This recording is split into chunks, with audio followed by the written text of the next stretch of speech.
Bom, boa tarde a todos. Muito obrigado por estarem aqui conosco nesse dia tão importante.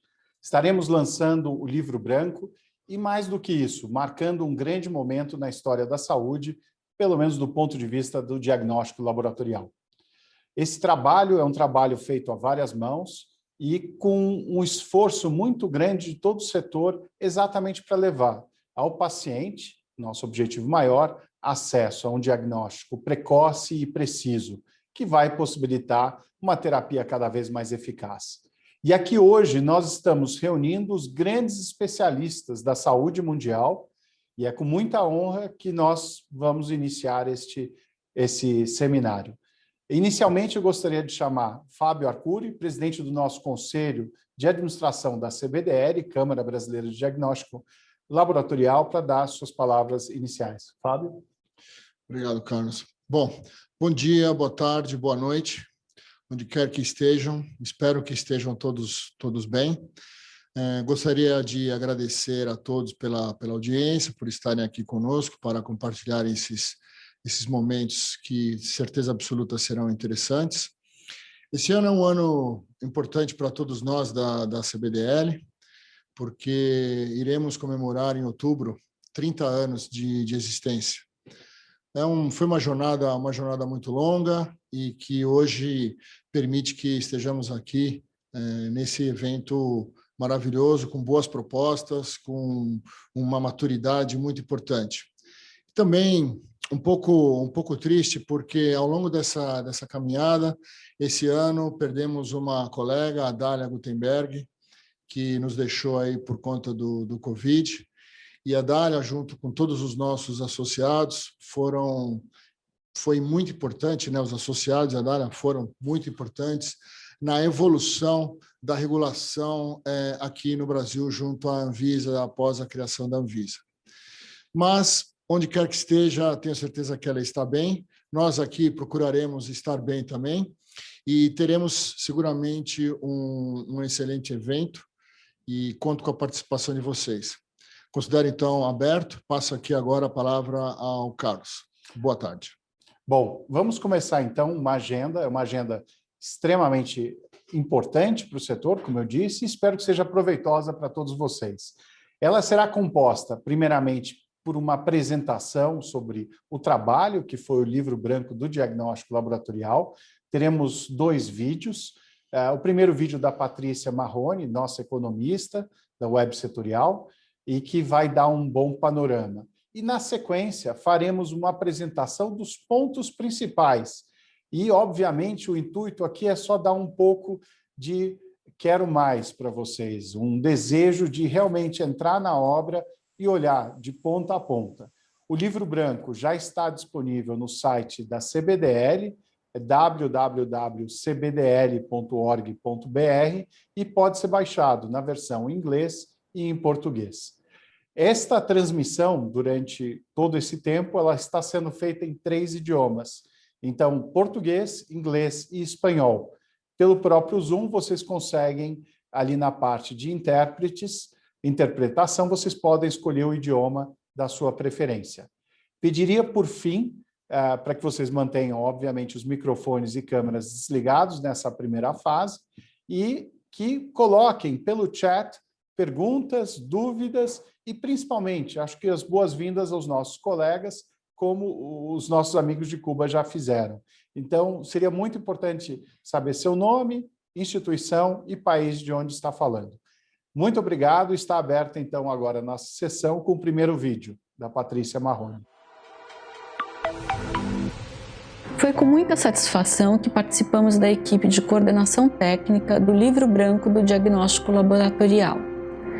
O documento procurou mostrar uma visão retrospectiva, atual e prospectiva das ações da entidade ao longo dos anos de 2019 e 2020 e projetada para 2021 e 2022. No que se refere à parte retrospectiva, foram mostradas as ações da entidade em 2019 e 2020, com ênfase nas ações da CBDL em parceria com outras entidades privadas, o Ministério da Saúde e a Anvisa, no contexto da Covid-19, e todo um esforço coordenado que foi feito por essas entidades e instituições para garantir que a população brasileira tivesse acesso a testes de diagnóstico COVID de boa qualidade. Em outro capítulo, mostramos a participação da CBDL no contexto da cadeia produtiva da saúde e como ela interage com os atores e players dessa cadeia de maneira a fortalecer a entidade no contexto da saúde e garantir que preencha e cumpra o seu papel em termos de trazer saúde para a população, sendo que o paciente está no centro dessa cadeia. Nesse sentido, toda essa atuação da entidade diante desses stakeholders visa manter a entidade bastante alinhada com a evolução tecnológica e, ao mesmo tempo, ela objetiva fazer com que as ações políticas da entidade sejam levadas adiante por meio do entendimento, do diálogo e de decisões de comum acordo com os parceiros. Um outro capítulo retrata as aflições das empresas do setor na atualidade no que se refere à sustentabilidade do setor, que já vem sido muito afetada pela falta de atualização das tabelas de reembolso dos agentes pagadores público e privado, e fato que foi agravado recentemente com a forte desvalorização do real perante o dólar. O último capítulo, que traz uma visão mais prospectiva da entidade, ele traz 21 propostas distribuídas entre as 4 fases do ciclo do diagnóstico laboratorial, que também é o ciclo do dispositivo médico como um todo. Portanto, são apresentadas algumas propostas relacionadas à primeira etapa do ciclo, que se refere à pesquisa, desenvolvimento e inovação. Outras propostas relacionadas à questão da melhoria do ambiente regulatório do setor, questões e propostas relacionadas ao acesso da população a diagnósticos cada vez mais modernos e mais um grupo de propostas relacionadas à questão de monitoramento e gestão do diagnóstico laboratorial já na fase de quando ele já foi incorporado ao sistema. Todo esse esforço foi desempenhado ao longo do período de 8 meses, com reuniões semanais com a equipe e quinzenais com a diretoria da entidade e presidência, Fábio Arcuri, que participaram ativamente de toda essa construção, opinando, fazendo correções e retificações para que ele refletisse de fato as aspirações dos atores e das empresas do setor. Não deixo de notar e lamentar o falecimento da nossa querida Dália, que nos deixou esse ano e que era uma pessoa excepcional. Além de tudo, fazia parte de todo o patrimônio imaterial desse setor. Esperamos que todo esse trabalho conjunto seja apreciado por aqueles que tiverem acesso ao documento e participem da cadeia de saúde. Muito obrigada.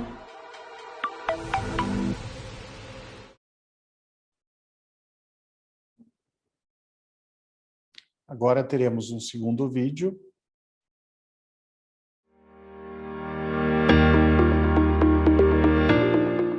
Bom, então vamos ao livro branco do diagnóstico laboratorial e as propostas de sustentabilidade setorial. Mas antes de falarmos das propostas, vamos falar um pouco da CBDL, né? Então a missão da CBDL é apoiar, defender, fortalecer as empresas no setor IVD do Brasil. Além disso, a gente visa contribuir à sustentabilidade do setor, que é justamente a razão principal que nos encontramos aqui hoje, e promover o diagnóstico para a vida. A CBDL conta hoje com 54 empresas. Então, a CBDL teve um faturamento de 5,5 bilhões de reais no ano de 2020. E entre os nossos associados, temos fabricantes locais, distribuidores, né, e empresas que contemplam todas essas atividades de importação, de fabricação e de distribuição. Nesse sentido, visando entender as questões de mercado e de seu equilíbrio financeiro, nós propusemos uma pesquisa entre os associados. E esta pesquisa foi então dirigida aos associados, teve uma participação de 70% do nosso grupo. Esse grupo de 70% tem uma representatividade de aproximadamente 4.000 funcionários. Em nosso mercado, cerca de 50% dos produtos são importados, o que significa que a gente sofre uma pressão de variação cambial muito grande. Dentre esses produtos, ou dentro dessas linhas de produto, a gente observa que os reagentes têm uma representatividade quase de 90% no total comercializado pela CBDL. Quando a gente olha o Brasil dentro do contexto mundial, a gente vê que existe um espaço muito grande para crescimento, né? Se a gente compara com o Reino Unido, por exemplo, os nossos gastos per capita são cerca de 35% inferiores aos do país que me referi. Isso significa uma oportunidade muito grande de crescimento, até porque a gente nota que a representatividade do Brasil no mercado mundial é baixa, 3,5% apenas. Quando a gente olha o que aconteceu em 2020, né, a gente observa, ou quando a gente olha para trás, a gente observa que de 2014 a 2019, por conta dessas pressões, por conta das pressões cambiais, porque, claro, grande parte do produto comercializado é importado, a gente nota que houve uma perda de cerca de 20% da margem de lucro dos nossos associados nesse período citado. Então, o que a gente percebeu ao longo de 2020 foi que, muito embora muitas empresas tinham produtos relacionados e relativos à Covid, portanto tiveram um aumento nas suas vendas, outras empresas não tiveram a mesma sorte, ou ainda as empresas que tinham produtos para Covid não necessariamente conseguiram compensar a perda por conta da queda da atividade do mercado como um todo, que afetou o mercado da saúde, como, por exemplo, cancelamento de check-ups, exames de rotina, etc. Né? Então, essa redução de venda, atrelada à variação cambial, por exemplo, né, causou uma insuficiência de caixa em algumas empresas. Então, algumas empresas tiveram dificuldades e problemas de equilíbrio financeiro. Estamos falando aí de aproximadamente 13 pontos percentuais de 2019 a 2020. Como resultado principal da pesquisa, eu queria aqui, dentre os vários itens, porque é claro que o nosso objetivo é convidá-los a lerem o livro, né? E verem a riqueza de material que está lá e que a gente espera que vocês aproveitem bastante. Mas, de fato, variação cambial foi um dos principais, se não o principal item apontado pelos nossos associados. Aí a outra questão importante é que, atualmente, a incorporação de novas tecnologias mais eficazes, mais robustas e precisas, elas pressionam ainda mais o custo das empresas, porque existe um investimento muito grande dos fornecedores junto aos clientes para justamente apoiá-los nessa incorporação de tecnologia. Com isso, o que a gente pôde entender com todo esse aprendizado, primeiro que a saúde suplementar no mercado nacional, no mercado brasileiro, ela apresenta pontos importantes que merecem uma análise e uma discussão melhor. A nossa dependência por produtos importados também afeta muito o equilíbrio financeiro, porque estamos sempre dependentes das questões macroeconômicas do país. Por isso, preocupados com isso, a gente apresenta propostas de encaminhamento para a melhoria da sustentabilidade do setor IVD. Então eu queria passar a palavra agora para o Carlos Gouveia. Bom evento para todos. Obrigado. E agora eu gostaria de falar um pouco sobre a estratégia de alianças que a CBDL adotou ao longo desses últimos anos. Se vocês forem avaliar, todos os eventos nos quais nós participamos, que foram muitos, na verdade tinham esse objetivo de criar grandes relações duradouras e de confiança. E por quê? Durante 2019 e 2020, isso é um grande exemplo. Porque, na verdade, os objetivos da cadeia de valor é o de exatamente otimizar as atividades gerir e coordenar a cadeia como um todo, do início ao fim, buscar, através de redes competitivas e colaborativas, o menor custo possível, mas tentando obter os melhores resultados para todos aqueles que estão dela participando. E estabelecer processos e infraestruturas de tecnologia da informação que permitam, sim, dar um suporte a essas relações que estão sendo estabelecidas ao longo da cadeia. Essa gestão do fluxo de conhecimento, compartilhamento das informações, tudo isso acaba sendo fundamental para que a gente possa combater eventuais problemas. A construção de uma relação de confiança entre os parceiros, ela de fato contribui para a redução dos custos de controle e de supervisão, ou seja, no final o custo total da transação acaba sendo muito menor, principalmente se você ainda analisar que existe um caráter político nessas relações. Então, como resultado, nós buscamos que a cadeia de valor seja exatamente bem representada por um fluxo de informação desobstruído, sem grandes barreiras, para que se crie de forma adequada um valor para todos aqueles membros, o CBDR e todos os seus parceiros, de forma sincronizada e em sintonia, formando assim um grande resultado para quem? Para o paciente ao final. Dentro dessa relação construída pela CBDR, junto com todos vocês, parceiros ao longo dos anos, o que nós temos buscado, sim, é o fortalecimento de uma relação longa e duradoura e que traga esse benefício para o próprio paciente. E aí contando com todos os diferentes elos e atores dessa nossa relação. Agradeço a todos e convido agora a Liliana Pérez para falar sobre as propostas para o fortalecimento dos ciclos de vida da área de diagnóstico in vitro. Muito obrigado. Olá! O Livro Branco é um convite para a sustentabilidade do nosso setor. E para que isso aconteça, sugerimos algumas propostas que estão embasadas nos 4 grandes pilares do ciclo de vida do diagnóstico in vitro.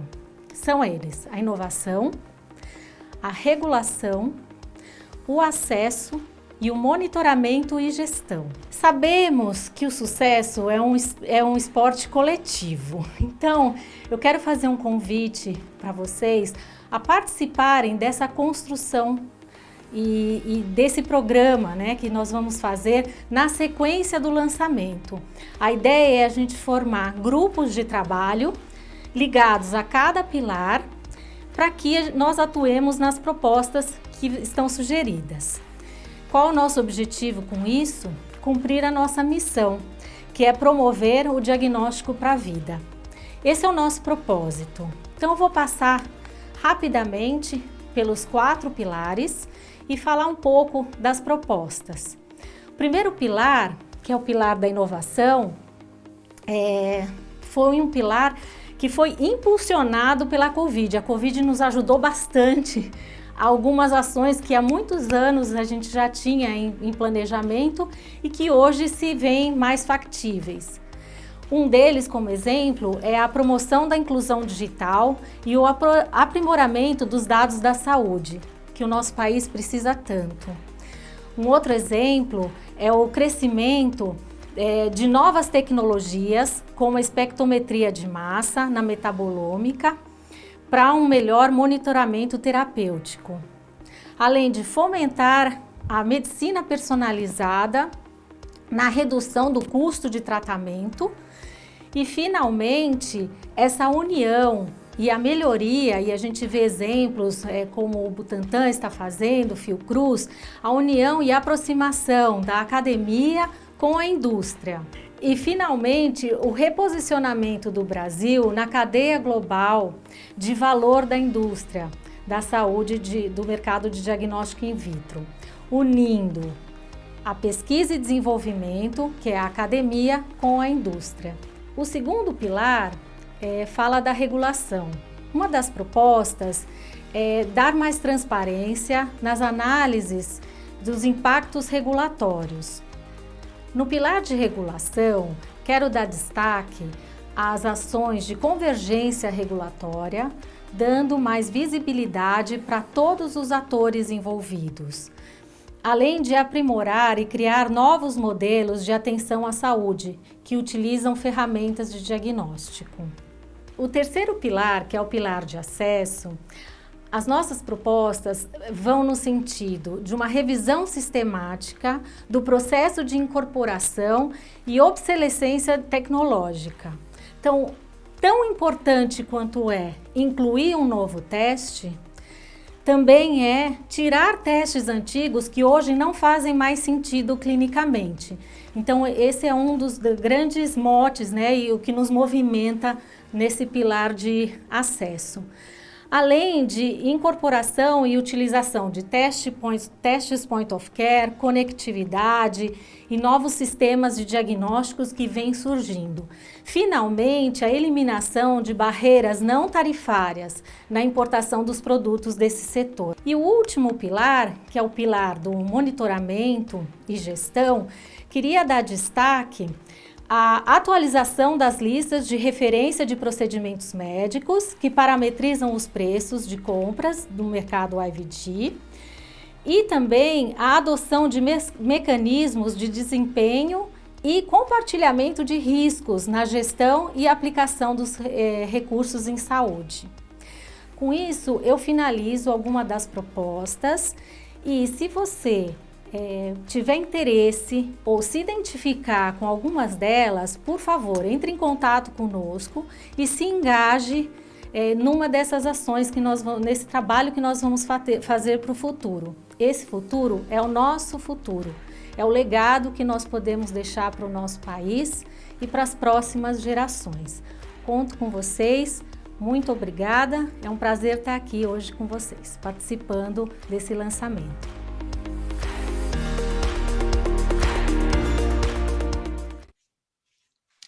Excelente, muito obrigado, Liliana. Obrigado a todos, Patrícia, Fábio, que fizeram essas apresentações.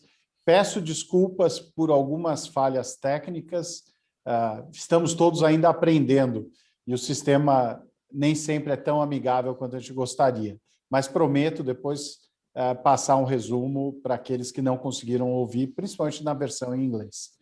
Agora, o momento mais esperado é exatamente colocar em prática algumas das ações que nós trazemos nesse livro branco, que é unir os diferentes atores para a discussão de melhorias e projetos para efetivação de programas de saúde pública. Levar o acesso do diagnóstico e, portanto, a melhores terapias é, obviamente, um dos nossos papéis. E com isso que eu abro agora a nossa mesa redonda, convidando Renuka Gade, do CHAI, para ser a nossa moderadora. Renuka, you're more than welcome. Thanks again for opening Renuka, você é muito bem-vinda. Muito obrigada novamente por aceitar o nosso convite, junto com Hanan, Rosana, Alex, Edson e eu. Então, a palavra é sua.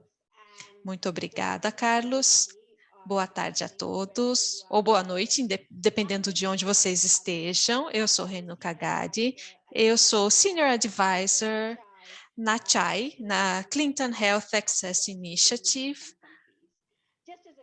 E apenas para mostrar um pouco do contexto, nós estamos presentes em 36 países e uma das muitas organizações que ajudam a considerar o tratamento para a Covid-19 e o diagnóstico.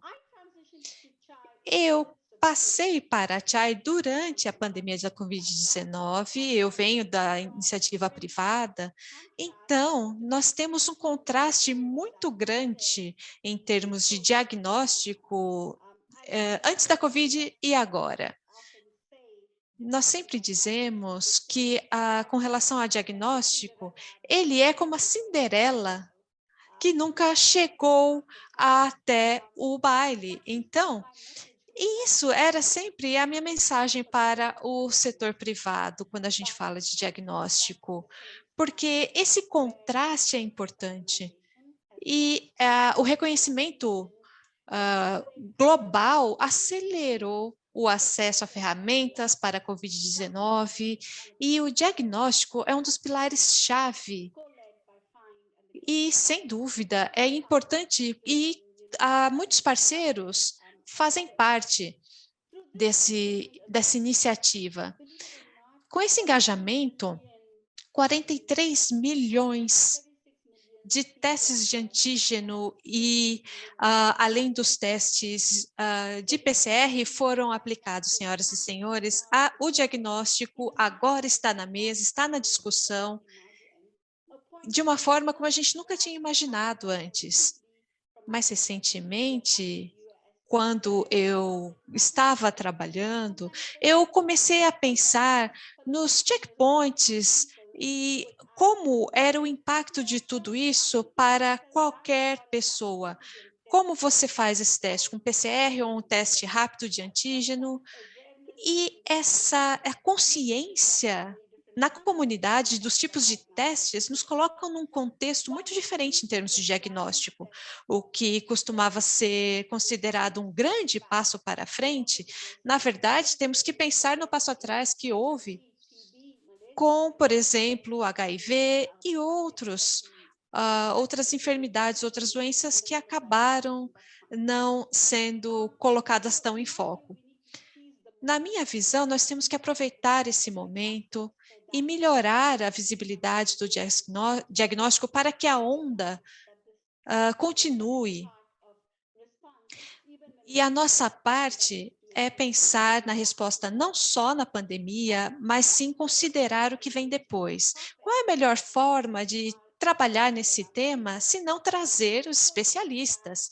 Eu espero que os painelistas de hoje, nesta sessão, possam explorar ainda mais sobre a necessidade de ter uma política dinâmica para diagnóstico e que se adapte a situações como uma pandemia e como o diagnóstico pode ter um impacto, por exemplo, na triagem médica, e como tudo isso é uma parte muito incorporada da nossa resposta médica. Então, eu quero apresentar os nossos panelistas de uma forma diferente. Eu posso ler uma biografia de cada um, mas eu vou começar de uma forma diferente. Eu vou pedir que cada um de vocês diga 3 pontos sobre o que vocês querem que o público saiba sobre vocês, ou pode ser algo interessante. Acho que seria mais dinâmico. Nós temos, então, o Alex Costa, o Carlos, o Edson Araújo, a Hanan Balki e a Rosana Pilling, que vão participar. E essa discussão é muito coletiva, então o Alex vai começar. Olá a todos, bom dia ou boa tarde, muito obrigado pelo convite para fazer parte desse painel. Como eu comentei, eu sou Alex Costa, eu trabalho com a Unicef, eu reporto para Nova York e sou coordenador da parte de respostas na área de tratamentos médicos e eu sou brasileiro, eu vou fazer a apresentação em inglês por conta do público. Obrigado. Obrigado, Alex. Seja muito bem-vindo. Eu sou o Carlos Gouveia, eu sou presidente executivo da CBDL, a nossa Câmara Brasileira de Diagnóstico Laboratorial, e trabalho também com a Aladiv. Eu sou advogado e administrador público de formação e tenho um MBA, e é um prazer tê-los todos aqui hoje.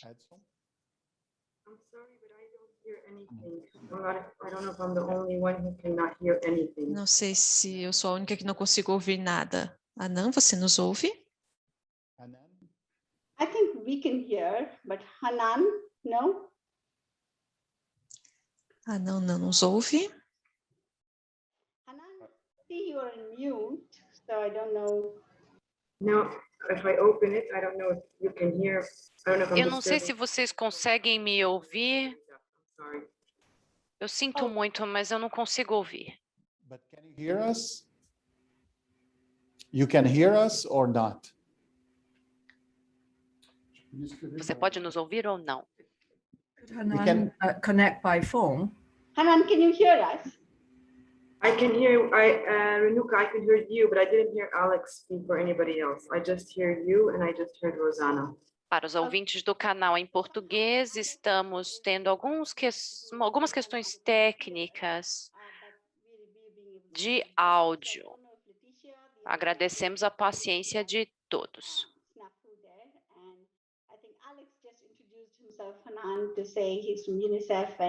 Muito bem, o Alex agora acabou de se apresentar, disse que é da Unicef. Depois tivemos o Carlos Gouveia. E agora vamos para o Edson fazer sua apresentação. Vamos lá, então. Boa tarde, boa noite a todos. Eu sou o Edson Araújo. Eu sou economista do Banco Mundial. Estou em Washington, nos Estados Unidos. E também trabalho em Brasília. Então, no banco eu cuido do Brasil e outros territórios. Eu tenho orgulho de ser brasileiro, mas também vou seguir a apresentação em inglês. Muito obrigada. Olá, eu sou Rosana Pilling. Eu sou microbiologista médica. Hoje trabalho na London School de Medicina Tropical, onde conduzo pesquisas em diagnósticos. Eu comecei um centro de diagnóstico mundial após trabalhar na OMS. Outra coisa que eu gostaria de dizer é que desde 2000 até 2009 eu trabalhei na OMS, primeiro como chefe de pesquisa em diagnósticos, trabalhando com treinamento e doenças tropicais, e depois me tornei a coordenadora de pesquisa, assim como a diretora do Comitê de Ética na OMS. Muito obrigada. Hanan, vamos então começar com você.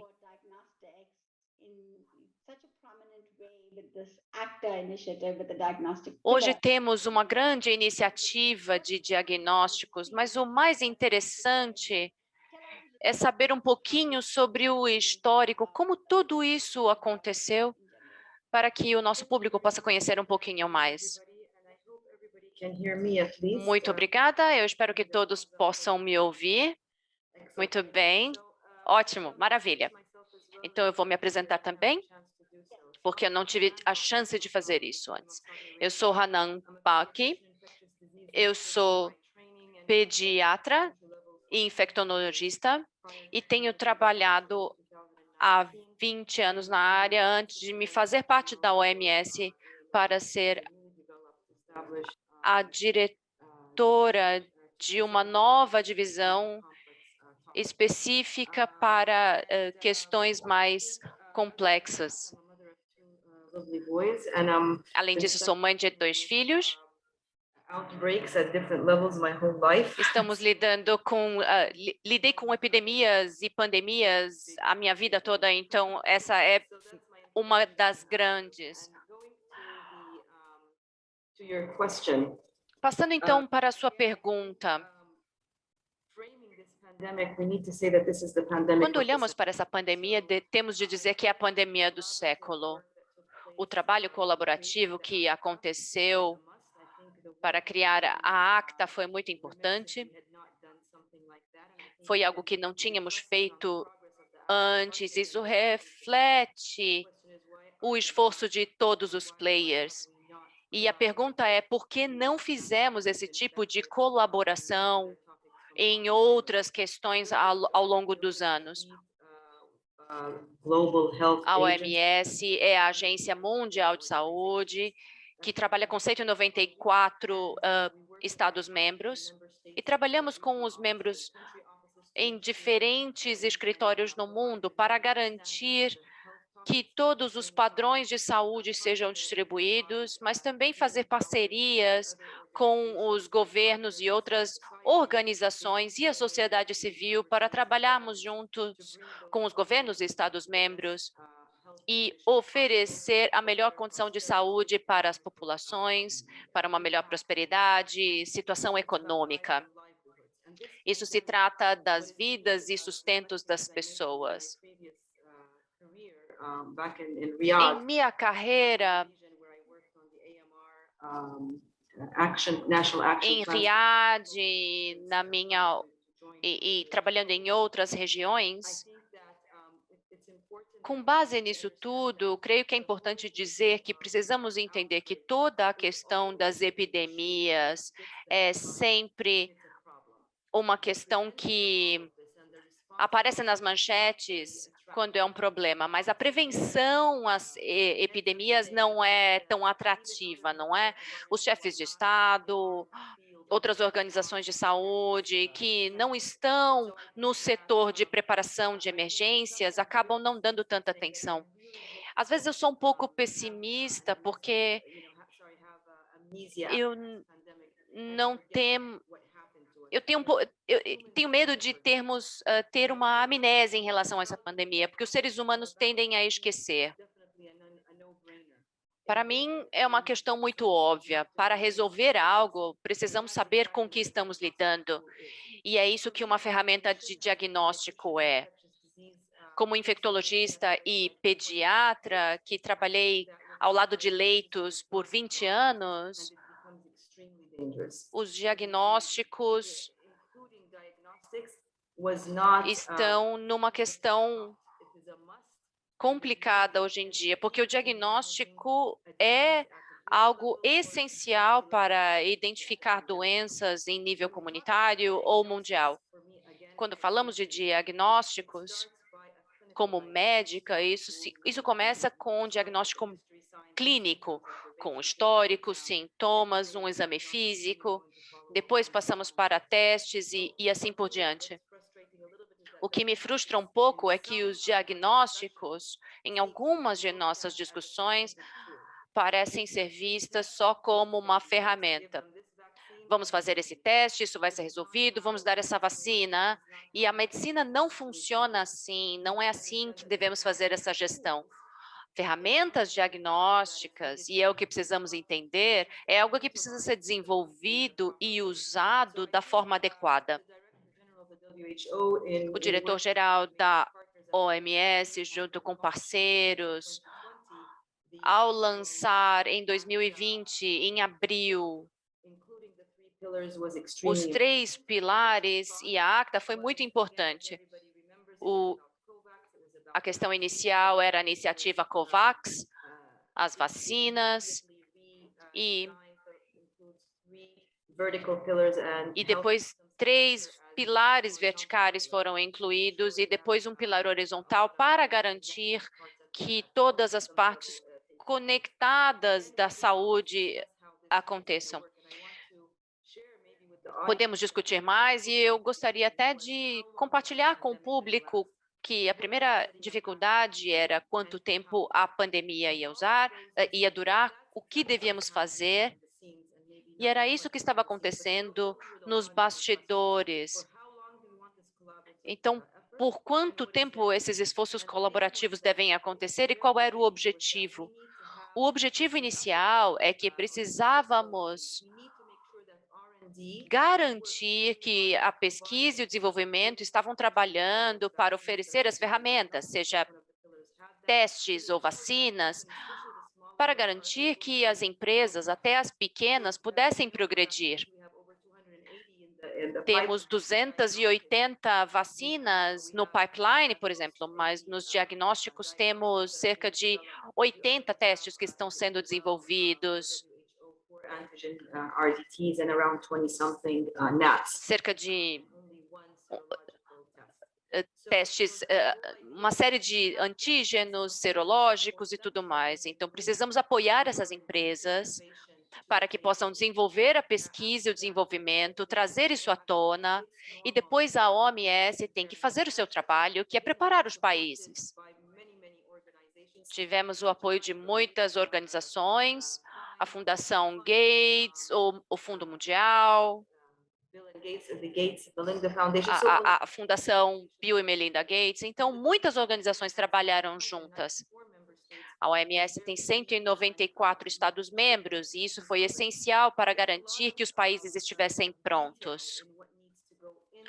Há muitos detalhes que precisam ser especificados. Os países têm que ter processos regulatórios, e isso é muito complexo. A OMS está trabalhando para que todos os cronogramas estejam alinhados no processo de engajamento com pesquisa e desenvolvimento. Isso para que a produção, até a disponibilização dos produtos e os processos regulatórios aconteçam de forma colaborativa. Essa é um pouco a discussão que está acontecendo nos bastidores. Precisamos trabalhar juntos, precisamos levar isso ao mundo juntos. A questão da distribuição igualitária e justa é uma prioridade da OMS. E não preciso reiterar isso. Isso é claro nas mensagens da OMS, seja isso por parte dos nossos técnicos ou da nossa diretoria. A distribuição de ferramentas deve ser igualitária e que... Eu poderia até falar um pouco mais sobre isso nas próximas questões, mas acho que vou parar por aqui e passar a palavra de volta para vocês. Obrigada, Hanan. E eu espero que não tenhamos amnésia assim que isso acabar. Carlos, você tem agora o lançamento de um livro sobre diagnóstico laboratorial no Brasil. Quais são os 2 ou 3 pontos que você quer que as pessoas se lembrem desse livro que acaba de ser lançado? Diga-nos quais seriam as principais mensagens desse livro. Hanan, do you hear me now? Excelente, Renuka. Hanan, você nos ouve? Ok. A quick remark. Bem, então, o Alex e o Edson escolheram o canal em inglês e agora acho que estamos todos na mesma página. Muito obrigada pela pergunta. Então, o livro branco do diagnóstico laboratorial tem muitas coisas para serem vistas e entendidas. Basicamente, temos uma boa visão do ciclo de vida dos diagnósticos e temos 4 pilares principais. O primeiro é inovação, pesquisa e desenvolvimento. O segundo é regulação, análise pré- e pós-comercialização. Depois, acesso para o público e para o setor privado, como incorporar novos produtos. E, por fim, o monitoramento e a gestão do mercado. Levando em consideração tudo isso, então, tivemos uma grande análise do mercado com uma série de propostas. Essas propostas são muito claras. O que fazer, como atingir o que queremos, e especialmente quem tomará essas iniciativas conosco. Então, em termos de mensagens principais, eu diria que é importante preparar o mercado. Então, a convergência regulatória é essencial. Não só a regulatória, mas também ter um bom monitoramento do horizonte em termos de tecnologia. Os países precisam estar preparados para adotar novos produtos e inovações para acelerar o acesso a terapias. Em segundo lugar, a questão do trabalho colaborativo. A cooperação e essa aliança ou constelação de empresas realmente é essencial. A CBDL é um representante, não só no Brasil, mas no mundo, eu diria, para reunir pessoas para que consigamos atingir nossos objetivos. Esse esforço coletivo tem sido fundamental para promover e abrir o caminho para o acesso à saúde e à inovação. Essas são 2 mensagens principais que eu diria que resumem o nosso livro. Tenho outras e eu teria prazer de falar mais sobre elas, se tivermos tempo.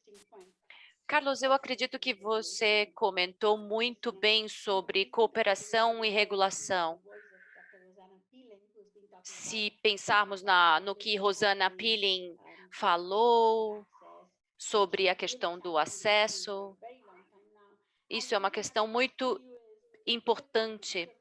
E a minha pergunta seguinte é, nesse contexto da pandemia e das novas ferramentas e testes, antígenos testes de antígenos que não tínhamos antes. Quais são os principais desafios, na sua visão, na área diagnóstica?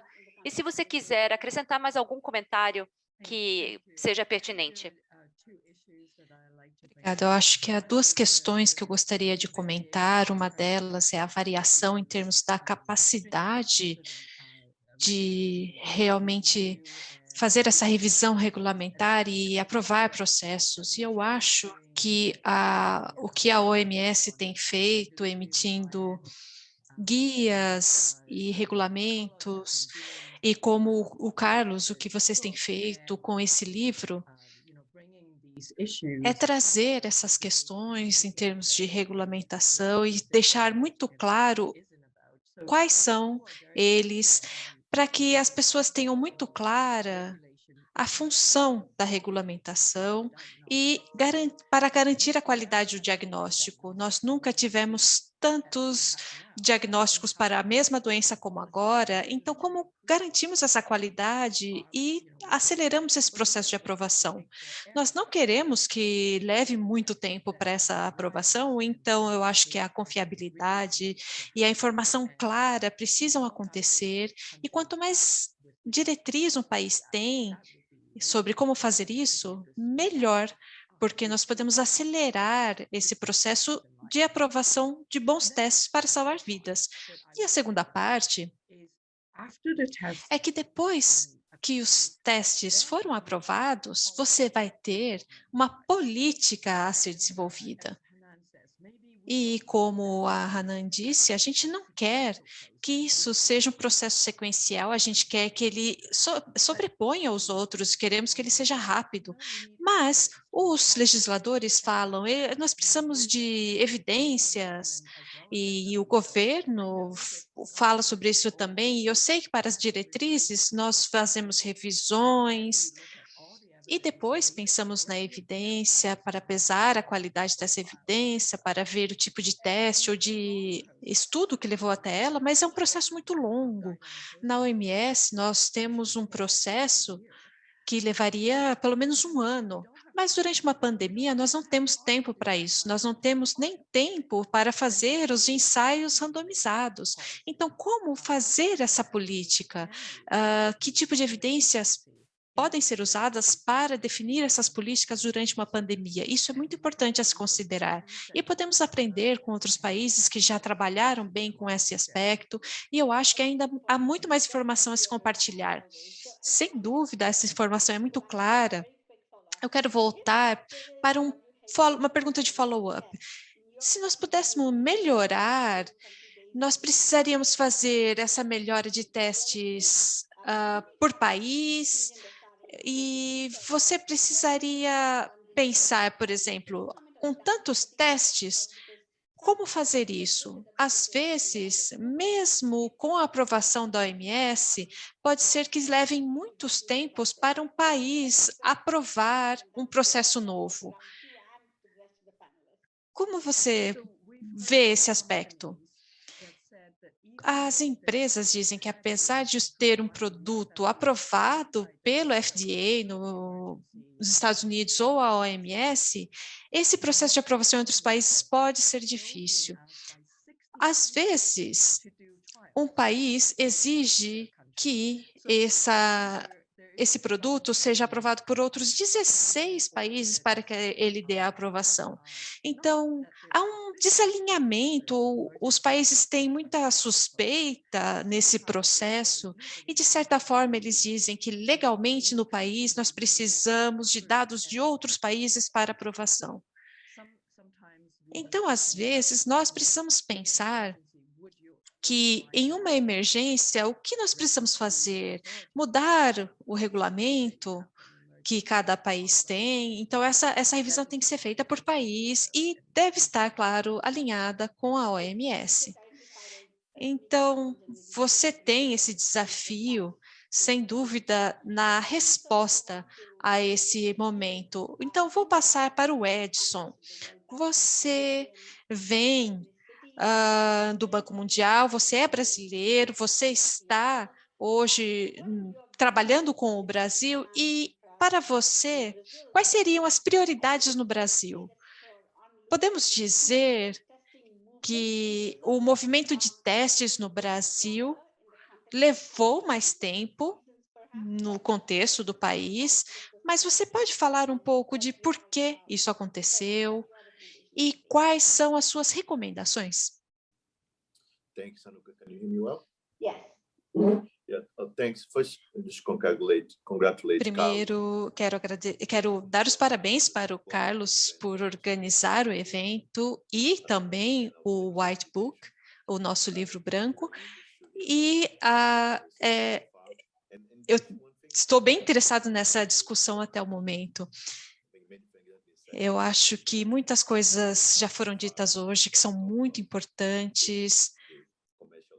A questão do déficit comercial do Brasil, em termos de produtos de diagnóstico, e nós temos que dar atenção a essa parte econômica, sem dúvida. O Brasil precisa investir em novas tecnologias que estamos discutindo hoje. Esse é um dos pontos. E o segundo ponto é que eu gostei muito do que a Rosana comentou em termos de evidência e da velocidade da tomada de decisão durante uma pandemia. Um ano atrás, nós tínhamos o Banco Mundial lançando o programa de resposta à pandemia em muitos países. Nós tivemos a questão dos testes para a Covid, que os países não conseguiam encontrar fornecedores para isso.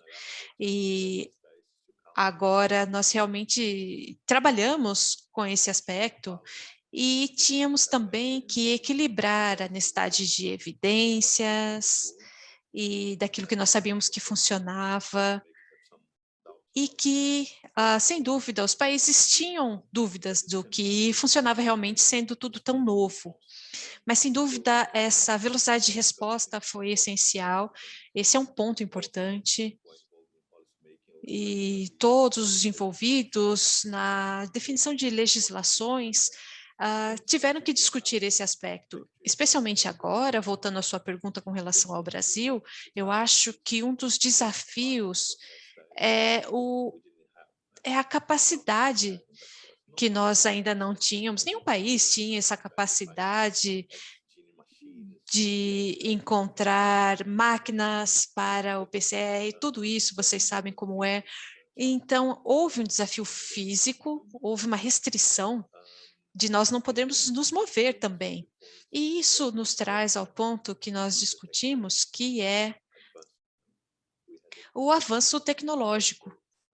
Nós temos um movimento incrível no setor para produzir novos testes mais rápidos, e isso enfatiza a importância do investimento na pesquisa, especialmente num período tão curto de tempo, mas também podemos falar de vacina, vocês sabem a rapidez com que elas foram desenvolvidas, mas sem dúvida os testes foram um grande sucesso.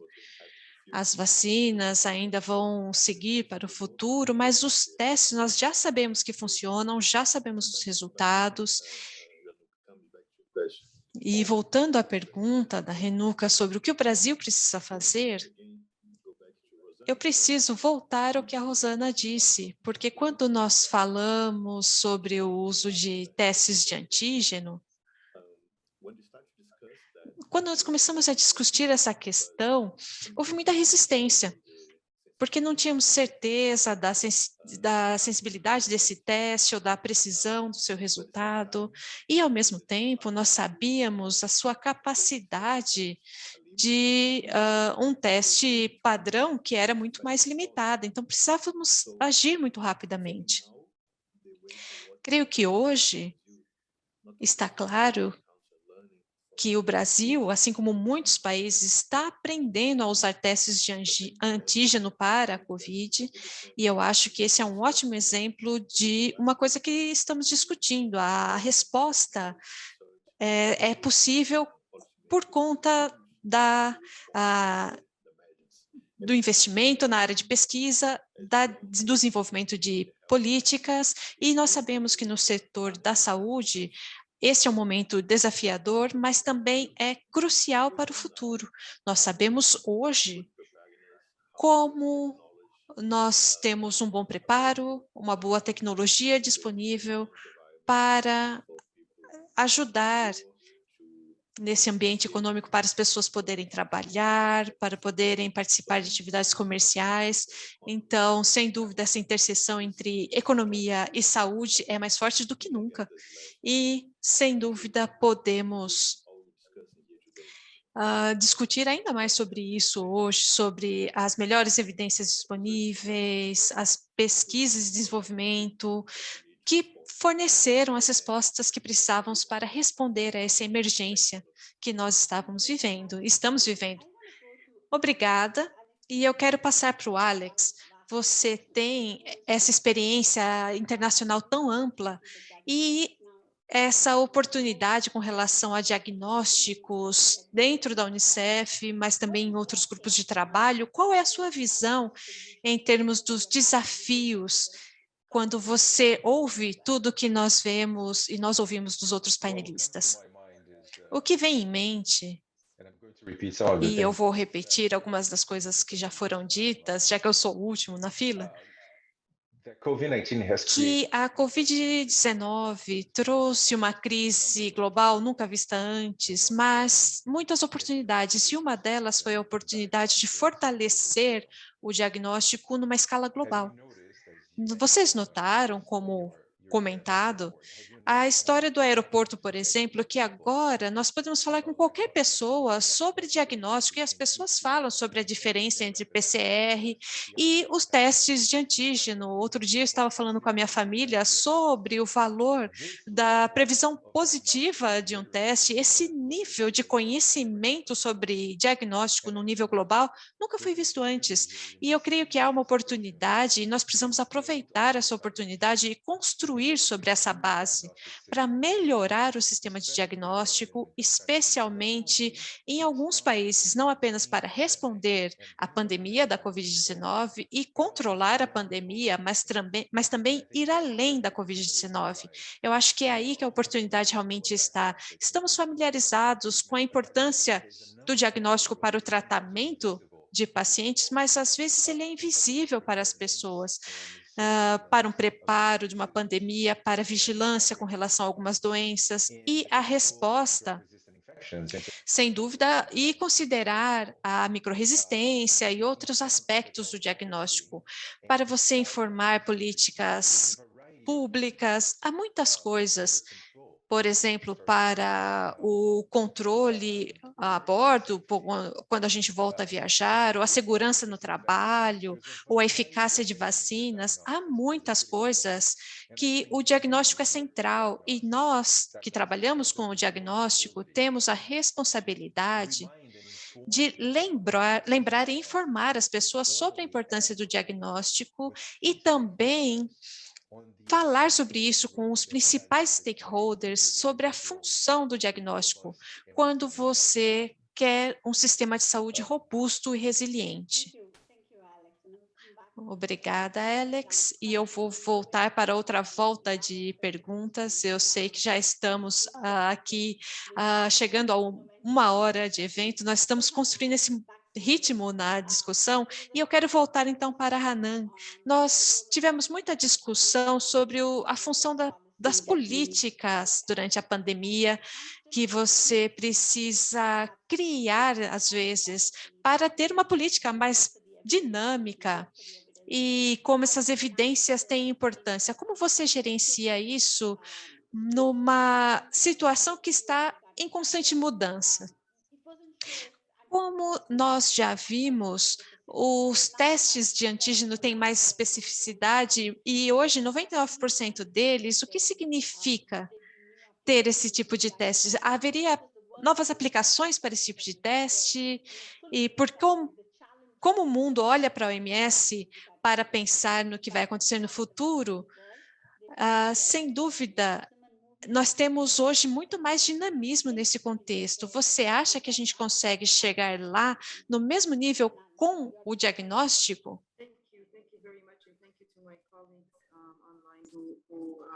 Muito obrigada, e obrigada pelos comentários também online. Não acho que é justo comparar as vacinas com os diagnósticos. E isso porque as vacinas têm uma dose ou 2 doses. É algo limitado, não é o número de vacinas que você vai dar para alguém, mas o diagnóstico é uma ferramenta contínua que deve ser usada nos leitos e também no nível local e mundial. Então, são duas coisas completamente diferentes para serem comparadas. As vacinas oferecem uma solução, os diagnósticos trazem confusão, sou positivo, vou infectar alguém. Quer dizer, o diálogo é muito diferente. Então, eu imagino que, assim, o diagnóstico não está indo tão bem quanto as vacinas. Essa é a primeira questão. Em segundo lugar, nos diagnósticos, nós temos diagnósticos diferentes para diferentes propósitos. A vacina tem basicamente 2 objetivos: prevenir as doenças graves e a morte e proteger as pessoas. No diagnóstico, você pode falar do sequenciamento genético, por exemplo, e a razão de por que precisamos de muitos locais no mundo é para obter as variantes e depois orientar as vacinas e garantir também que os testes diagnósticos estão pegando, digamos assim, todos esses vírus. Então, a área de diagnósticos é muito diferente, a discussão é muito diferente. E também, rapidamente, nós temos, por exemplo, os testes nucleares, temos os testes de antígeno, os sorológicos, cada um tem o seu propósito. E entre os testes rápidos de antígeno, temos o teste independente, até os testes de laboratório e de ponto de cuidado. Então, o que eu diria é que o conhecimento que o Alex, acredito que foi o Alex que comentou, que isso é positivo, sim. Mas falando especificamente sobre essas coisas, ainda acho que as pessoas estão falando as palavras, mas ainda não entendem a complexidade dessa questão e o que isso realmente significa. Outra coisa é que o papel da OMS é desenvolver orientações. Os países devem desenvolver as políticas. Então, a OMS pode desenvolver políticas e é aí que a questão complica.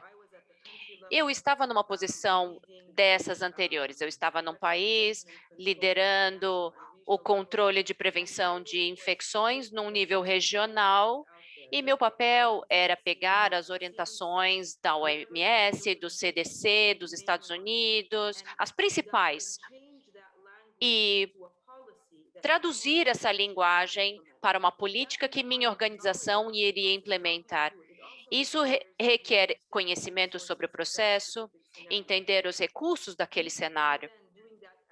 Para mim, naquela época, em nível nacional, para a prevenção e controle de doenças, havia um grande vai e vem entre mim e os stakeholders. Podiam ser médicos, enfermeiras, meu CEO, quer dizer, uma série de pessoas envolvidas naquele diálogo para desenvolver questões. E acho que é isso que estamos fazendo com as orientações sobre diagnóstico na OMS. Se isso não é levado para a comunidade mais ampla, ao desenvolver as políticas e tudo mais, nós não teremos informação suficiente. Então, eu queria enfatizar isso. Também queria mencionar que, na questão de diagnósticos, como o vírus continua a mutar e como acredito que vamos passar dessa grande pandemia para uma situação em que algumas comunidades serão capazes de implementar intervenções de saúde. Isso pode ser específico de cada comunidade, com vacinação, higiene, distanciamento social, para não ter transmissão. E teremos outras regiões onde teremos epidemias, então acho que isso vai continuar por um longo tempo. As políticas em cada país devem considerar essas variações, têm que continuar revisando suas políticas sobre o que querem fazer. O que vimos nessa pandemia é que ela atingiu países de baixa e média renda com a mesma agressividade dos de alta renda. Mas havia muita diferença nos recursos para combater a pandemia.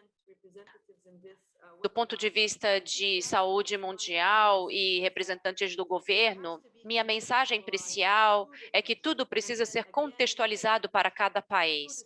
E então, dentro de cada país, para cada região. Acho que aqueles que vão se sair bem são os Estados-membros que estão na segunda fase do choque, quer dizer, aconteceu, tem uma pandemia, ela está aqui. No começo, muitas pessoas me perguntavam, vai durar 2 meses? 3 meses? No começo, eu diria 1 ano, 1 ano e meio. Agora, eu diria que vai ser um pouco mais que isso.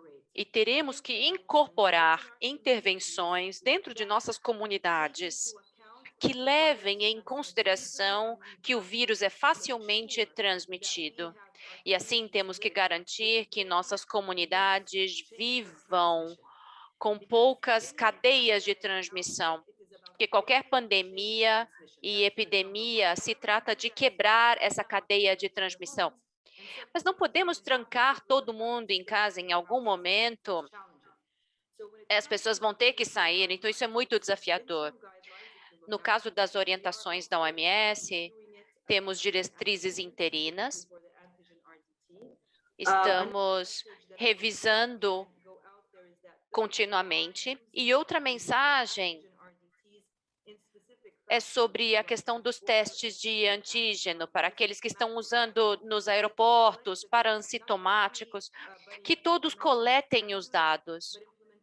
Nem todo mundo consegue fazer, mas essa implementação de pesquisa é algo muito importante que temos feito com nossos parceiros, para coletar esses dados. Isso é muito importante para a OMS e para as entidades que querem utilizar esses testes e terem eles aprovados para certas funções. Eu sei que eu estou falando bastante, porque falo bastante sobre a resposta dos países e adoro o assunto, mas vou parar por aqui. Eu gostei muito de como você explicou isso para que a mensagem fique conosco. Então, muito obrigada pela clareza na sua resposta. Além disso, a questão das ações. A OMS está fazendo seu papel, mas os países têm que agir em relação a seus países e as comunidades. Isso é uma grande mensagem para o público. Então, as evidências de comunidades e de países. Rosana, Carlos, a pergunta para vocês. Qual o diálogo entre essas evidências regionais e mundiais? Não podemos olhar para a OMS para direcionar as ações locais. Bom, Ranuca, o que eu tenho a dizer é que o Brasil tem uma boa experiência nisso. Mas eu diria que no começo da pandemia nós tínhamos um desafio. Que tipo de diagnóstico devemos usar para a COVID? Não havia nada no mercado, estava sendo desenvolvido ainda à medida que a pandemia avançava. Então, junto com a Anvisa e o Ministério da Saúde, discutimos uma mudança na regulamentação para ter uma via rápida de desenvolvimento de testes. A Anvisa foi muito rápida, apresentou isso e nos deu 1 ano de autorização. E se a empresa oferecesse evidências de vida de prateleira e tudo mais, passaríamos para o próximo estágio. A segunda questão é a qualidade. Quando que esses produtos podem chegar ao mercado? Junto com a London School e a Rosana, nós estivemos juntos há cerca de 2 anos, discutindo sobre um programa, junto com a Sociedade de Patologia Clínica no Brasil e a Abramed, que é uma associação de laboratórios. Nós desenvolvemos um programa único para avaliação de kits de COVID que estavam entrando no mercado. Então, com este consórcio de 13 entidades para avaliar amostras de pacientes nos hospitais, analisamos um grande número de produtos. Inicialmente os testes sorológicos, depois o nível molecular, PCR, e agora os testes rápidos de antígeno que estão chegando ao mercado. Todos esses resultados foram obtidos junto com um protocolo comum e também são publicados num site. Temos diversos objetivos: dar uma referência para o mercado, sensibilidade, especificidade, valores preditivos positivos e negativos e dados de desempenho. Em segundo lugar, para a Anvisa, é uma questão de vigilância pós-comercialização. Então, isso orienta as ações e o monitoramento do que está vindo para o mercado. E, por último, para os fabricantes e importadores, isso pode ser um bom indicador do que as amostras da vida real estão mostrando a respeito de seus produtos. Por fim, é importante também promover, atingir aquele cidadão invisível. A maioria das pessoas não tem acesso normalmente a um laboratório, a um hospital por uma série de razões. Às vezes, as pessoas não querem. No caso da COVID, as pessoas não queriam. Então, era importante ir além dos hospitais e laboratórios e incluir, com a autorização da Anvisa, as farmácias para locais de testes e até empresas com o apoio de laboratórios ou profissionais especializados para testar seus funcionários. Então, há inúmeros exemplos, mas é muito importante que todos estejam reunidos em torno do mesmo objetivo. A sociedade civil tem um papel fundamental. No caso da avaliação dos testes, tivemos 16.000 amostras, só como um exemplo. Isso é uma boa evidência. Rosana, você poderia acrescentar algo a respeito deste tema?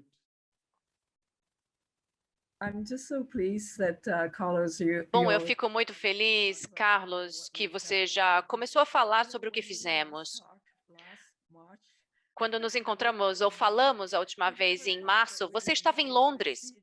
Nós nunca pensamos que não poderíamos nos encontrar pessoalmente. E o que temos feito, basicamente, é tentar ter o máximo de plataformas públicas para que países, empresas, todas as partes interessadas compartilhem dados. O que funcionou, o que não funcionou. Porque se só nos basearmos em publicações revisadas por pares, pode levar muito tempo.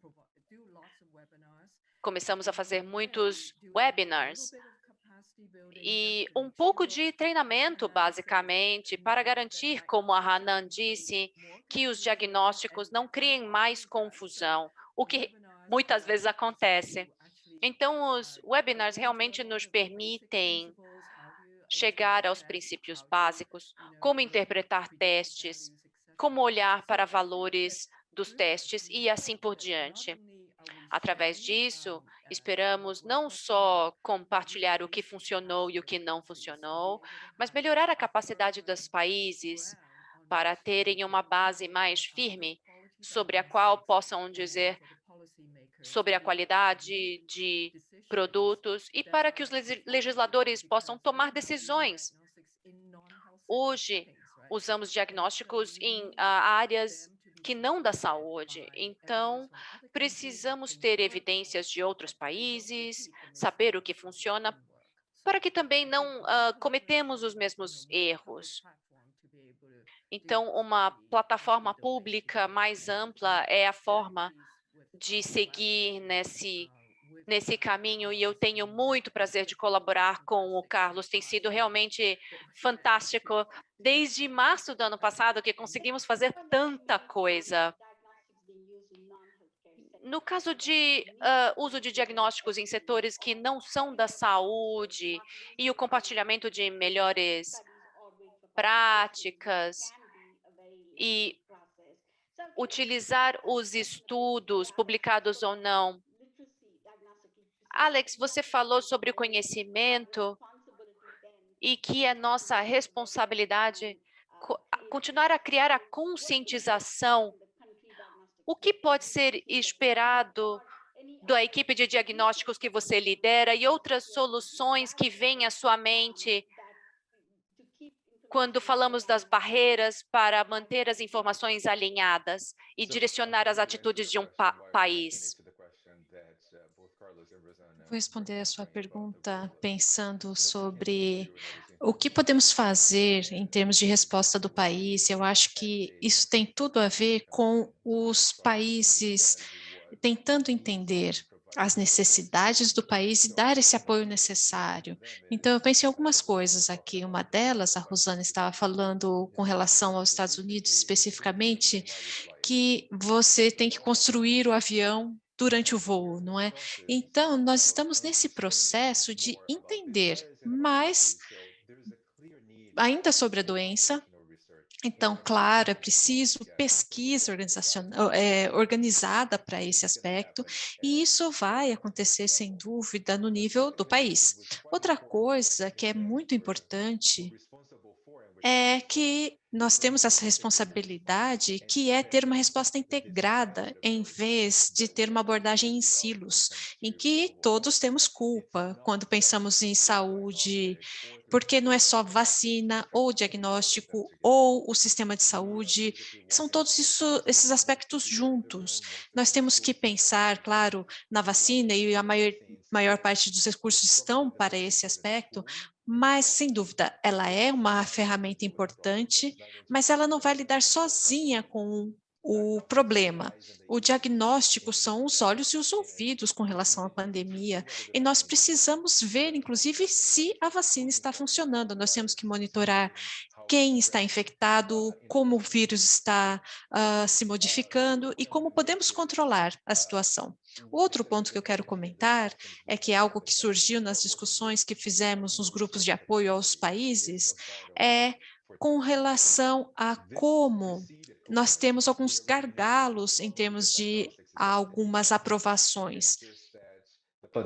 Nós sabemos que a pandemia expôs como a capacidade de recursos humanos tem sido esse gargalo. Então, nós temos testes, nós desenvolvemos novos testes, mas no fim das contas, se nós não temos um sistema de saúde com uma força de trabalho disponível, nós não conseguimos controlar a pandemia e vamos sofrer essa pandemia e os resultados dessa e de outras doenças mais no futuro.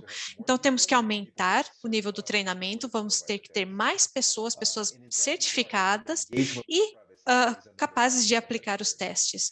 Então, esse é um dos tópicos que também surgiu, porque quando a gente trabalha com o sistema privado, sejam as clínicas ou os trabalhadores ou os médicos, nós temos que ter mais acesso a testes e pensar nos locais mais remotos também. O último ponto é que está muito claro que nós temos que escalar a nossa comunicação, os esforços em termos de eficácia e o trabalho com as comunidades. Nós vivemos num momento em que a verdade e o fator da ciência estão sendo vítima de um processo que estamos passando, e nós precisamos realmente aumentar o nível da eficácia da nossa comunicação para evitar a hesitação que nós temos, para combater rumores. E isso não tem a ver só com vacina, tem a ver com o diagnóstico também. Então, eu vou parar por aqui para voltar para você, Renuka. comentários muito valiosos no que você disse. E eu tenho mais 2 perguntas e vamos concluir. A pergunta que veio do público para a Hanan é: como vamos trabalhar com a proteção de dados em termos de diagnóstico e vacina com relação à Covid-19? E como podemos compatibilizar os direitos individuais com as estades sociais durante uma pandemia? Hanan, você poderia responder essa pergunta? Eu não li, eu li aqui a pergunta, mas eu não entendi especialmente o que eles querem dizer com relação à proteção de dados. Seria o processo de aprovação de uma vacina, por exemplo? Eu acredito que seja por aí a pergunta. Então, eu acho que isso é algo que nós temos acesso a informações confidenciais. E a necessidade, talvez, de você ter soluções de dados para os países, para que eles possam ter um bom sistema de laboratórios, inclusive, ou até de vigilância. Nós temos países que fazem vigilância em termos de limites do país realmente. Bom, eu recebo essa pergunta às vezes e algumas pessoas acham. Eu acho que eu estou entendendo aqui a pergunta, mas talvez a Rosana possa me ajudar, trabalhando mais nessa área, mas eu acho que algumas pessoas acham que nós temos acesso, a OMS tem acesso aos dados dos países, mas os países mandam dados com relação aos testes de Covid, por exemplo, que é algo que a OMS tem, porque a gente reúne esses dados, mas esses dados são sempre anônimos. São dados codificados, não tem nomes, tem, às vezes, idade ou gênero, mas isso é o que eu colocaria aqui para essa pergunta. Nós não temos informação pessoais, os nomes das pessoas realmente, não há nada disso. E na nossa plataforma, para os países enviarem os dados e o número de casos de Covid, por exemplo, nós temos apenas números. Temos um pouco de informação sobre sexo e idade apenas para fazer a análise que nós fazemos com relação à resposta à pandemia, mas eu acho que era sobre isso que eles estavam comentando. Rosana, você quer comentar alguma coisa? Então, quando a gente faz esse relatório para a OMS, inclusive na plataforma de vigilância, é algo voluntário. E a OMS tem diretrizes muito claras sobre como fazer esse relato, e não há nunca informações pessoais, seja desde pequenos grupos, quando você talvez consiga identificar uma pequena comunidade, isso, na verdade, é algo que a OMS tem muito aconselhamento com relação a isso. Então, se você faz um relatório com relação a uma pequena ilha ou um grande país, o nível de confidencialidade e privacidade é o mesmo. E, sem dúvida, também temos um comitê de ética que trabalha com muita força também. Então, sem dúvida, nós temos essa explicação que é muito importante, porque a confidencialidade é essencial, independentemente do contexto em que esses dados estão. Isso é algo que nunca é deixado de lado. Eu quero perguntar ao Edson agora, o que podemos esperar, por exemplo, do Brasil em termos de testes, o que acontece do seu lado? Thanks. Yeah. Sorry, go ahead. Yes, please. Look, I cannot speak on, but from the bank side. Desculpem, estamos com um problema no sinal do Edson. Está um pouco picotado. Vamos tentar seguir. It's critical, but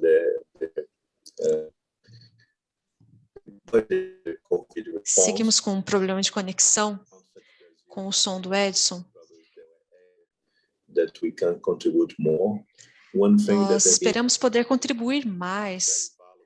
E algo que consideramos muito valioso para essa situação é essa troca de experiências. E, sem dúvida, vamos colocar mais recursos em testes. E, claro, isso é sempre um desafio. Quando vemos a literatura já publicada falando sobre geração de modelos, isso é muito importante, mas os legisladores, eles precisam de números realmente para tomada de decisão, então é importante dar suporte ao governo nesse aspecto e considerar as diferentes experiências no assunto ajuda muito. Isso é algo que, sem dúvida, foi muito útil aqui no Brasil, considerar essa experiência global e levar em consideração diferentes alternativas usadas fora do nosso contexto. Eu acredito que, sem dúvida, é um desafio, mas... Desculpem, não conseguimos ouvir o final. Eu não consegui ouvir a sua resposta completa, mas, como você comenta sobre um Banco Mundial, nós temos alguns programas para aceleração da geração de políticas, desenvolvimento de políticas. Desculpem, por isso tivemos um problema aqui com o som. Eu acho que é importante complementar que, no caso do Brasil, nós já fizemos muito com o setor privado, o Ministério da Saúde em si está tentando fazer muito e tem que fazer muito. Como o Alex comentou, o setor privado pode ter uma função muito importante, mas num país tão grande, com com uma população acima de 200 milhões de pessoas, é importante que a gente tenha políticas públicas, especialmente para o teste em massa. Os testes não acontecem na velocidade que gostaríamos, mas se não monitorarmos a população, especialmente aqueles, como a Ana disse, que não podem ficar em casa, que não podem evitar o risco da infecção, nós precisamos testar com frequência e muito prontamente. A indústria de diagnóstico está tentando trazer o máximo de ferramentas possíveis e, como a Rosana gosta de dizer, não há teste perfeito, há o teste correto para o paciente correto, no momento correto e no ambiente correto. Então, é a combinação de ferramentas que leva à melhor solução para um programa de saúde pública, que é o que precisamos em todos os nossos países. O Brasil é um dos exemplos e temos vários outros que fazem parte desse webinar e que vão também considerar. Nós temos uma boa oportunidade de pôr em prática diferentes pontos comentados, ações como as que o Alex é líder em um dos grupos de trabalho e coisas que a Hanan e a Rosana estão promovendo, e você também. Obrigada, Carlos. E eu vou voltar para dizer, agradeço e dou os parabéns para a CBDL pela iniciativa do nosso livro branco, e é importante entender que diagnóstico é algo complexo e que não é uma política apenas que vai dar as diretrizes para o trabalho, e essas diretrizes são importantes e são necessárias atividades muito baseadas em cada país, e a ação dentro do país, a vigilância dentro do país podem acelerar o processo, então precisamos que as partes interessadas se envolvam para ajudar a catalisar as ações que nós tomamos aqui, e os principais pontos feitos pelo Alex Costa sobre esse conhecimento sobre diagnóstico é importante, e que nós somos os olhos e os ouvidos, e somos uma abordagem lateral para não considerar só a vacinação. e que isso tudo está conectado com o desafio que estamos enfrentando, e lembrando que, como nós estamos num momento muito único, o envolvimento do setor privado e das comunidades é essencial. Sem dúvida, tivemos aqui muito bons comentários e espero que a gente possa concluir dessa conclusão que quais são os estudos que já foram feitos, como podemos engajar as comunidades e qual é a função de catalisadores como o Banco Mundial para isso. E com isso eu agradeço e quero só fazer um comentário. Quero dar crédito ao conselho da CBDL, então eu vejo Fernando, Fúvio, Vitor, Patrícia, acho que eu vi a Eliane também, então é preciso dar crédito a essas pessoas. E mencionar, eu sei que já passamos um pouquinho do tempo, mas esses profissionais trabalharam junto conosco e ofereceram muito apoio, não só para a produção do livro, mas também para todo o trabalho que temos feito ao longo desses últimos 2 anos. Por isso, eu gostaria de agradecer a todos mais uma vez. Eu não sei se... Eu não consigo ver todo mundo que está aqui. Eu gostaria de pedir a todos os participantes para abrirem suas câmeras para tirarmos uma foto do grupo todo.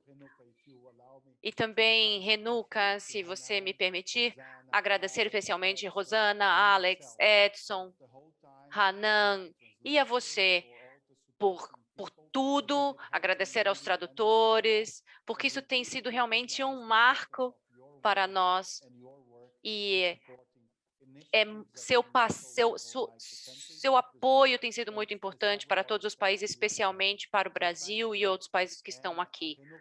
Agradeço muito mais uma vez, Renuka, e se você quiser dar uma última palavra. Não, eu acho que você comentou, é muito importante, devemos manter essas palavras vivas.